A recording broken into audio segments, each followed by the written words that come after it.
So hello students, now in today's session we are going to start a very new chapter, that is cell, the unit of life. Now in this lecture beta we are going to start the cytology of our book. Cytology is the branch of biology which deals with the study of cell. So in these three coming chapters, like cell, the fundamental unit of life, biomolecules and cell division and cell cycle, we will see the detail about cell. Now we will see what is cell. Cell is the fundamental unit of life, or we can say cell is the structural and functional unit of life. We are very much familiar with these definition of cell. We have learned this definition in our previous classes. But a cell is the characteristic features of living. Okay, if cell is present, then we will say that particular organism is living, and if cells are not present in the organization, that organism will be counted as a dead mass. Okay, in first chapter we have seen the characteristics of living cell. Characteristics of living, we have seen that the metabolic process were the unique feature for livings, that all the metabolic activities are taking place in cell. Okay, तो कहीं भी अगर metabolic process चल रहा है तो वो कहाँ चलेगा, सेल के अंदर, और सेल है तो किसी पर्टिकुलर थिंग को क्या कहेंगे, अपन लिविंग कहेंगे. तो ये क्या है बेटा, कैरेक्टरिस्टिक फीचर है, लिविंग का कैरेक्टरिस्टिक फीचर है. सेल नंबर के बेस पे इन लिविंग को अपन टू पार्ट्स में डिवाइड करके स्टडी करते हैं, यूनिसेलर और multicellular. Unicellular the organism which are made by only single cell. All the metabolic activity which are required by life are taking place in one cell only. Okay, so we can say unicellular cell is the smallest independent living form. Okay, सबसे छोटी living form अपन को देखने को मिलती है तो वो है बेटा सेल, क्योंकि जितनी भी मेटाबॉलिक एक्टिविटी सर्वाइवल के लिए चाहिए वो सारी सेल के अंदर हो रही होती है.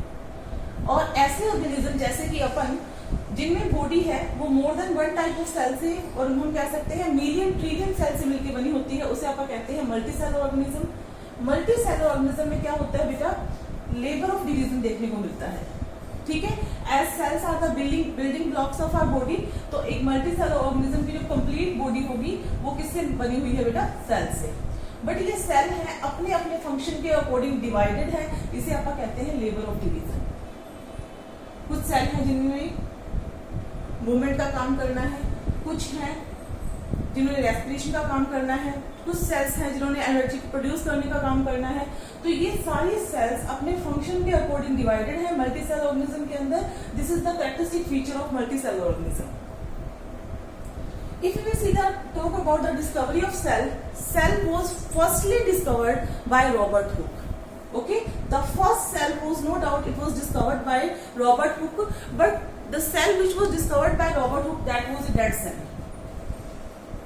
He discovered the cells in the cope of plant. Okay, cope is the outermost part of the plant that was dead in nature, but the first living cell was discovered by Antony von Leeuwenhoek. He has discovered the first living cell. And if you will see the structure of cell, then the one more cell organelle is present in cell, that is nucleus. Nucleus was discovered by Robert Brown. Okay, so these are the basics, some scientists which are related to cytology, and Robert Hooke discovered the first cell. That's why he is known as the father of cytology.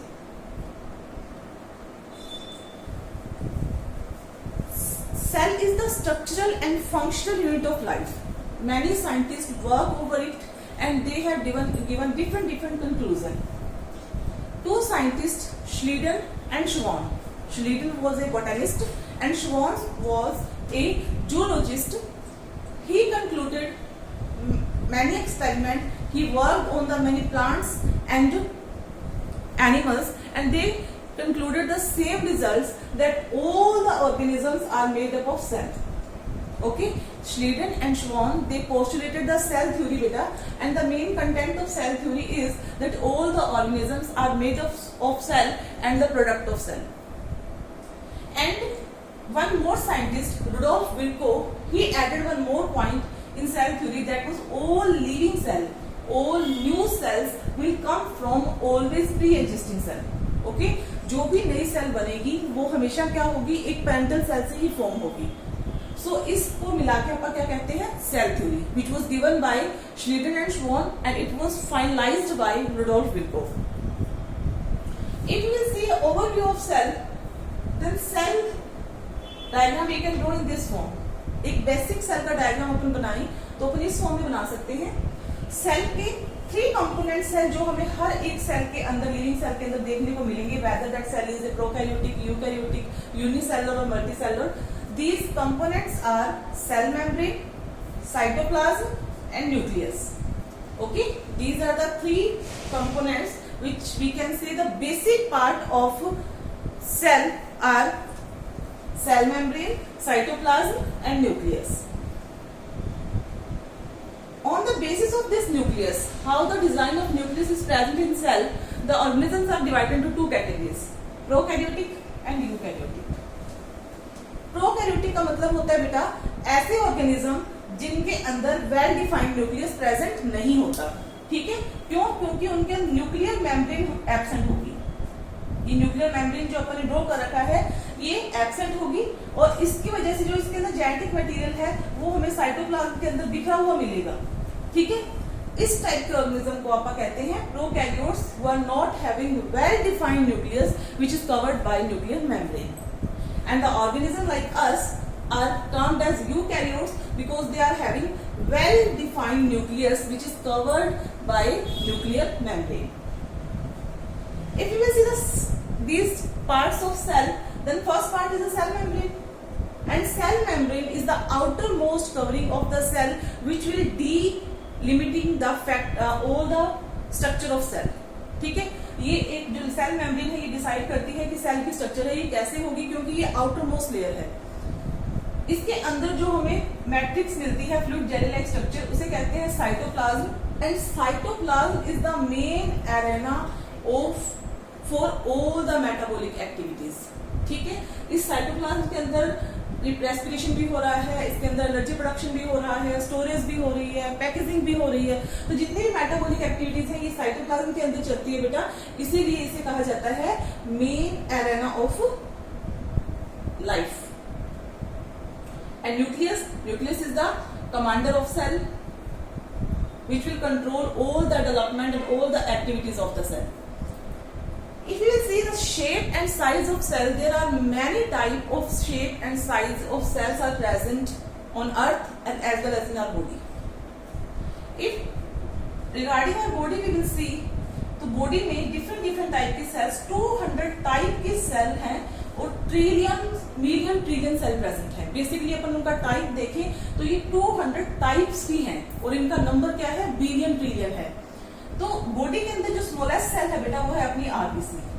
अपने function के according ये अपना size और shape gain करेंगी. और जो largest cell है हमारी बॉडी के अंदर वो है नर्व सेल. और अपन एंटायर यूनिवर्स में बात करें, अर्थ के ऊपर जो स्मॉलेस्ट सेल है बेटा वो है माइकोप्लाज्मा, ए प्रोकैरियोट.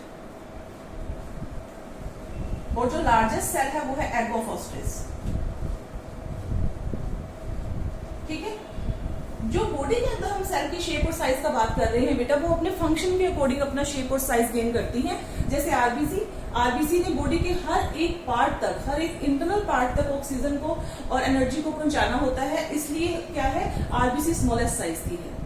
और नर्व सेल है, इसको क्विक रिस्पॉन्स देना होता है स्टिमुलस के अगेंस्ट, इसलिए ये क्या है बेटा लार्जेस्ट साइज की है.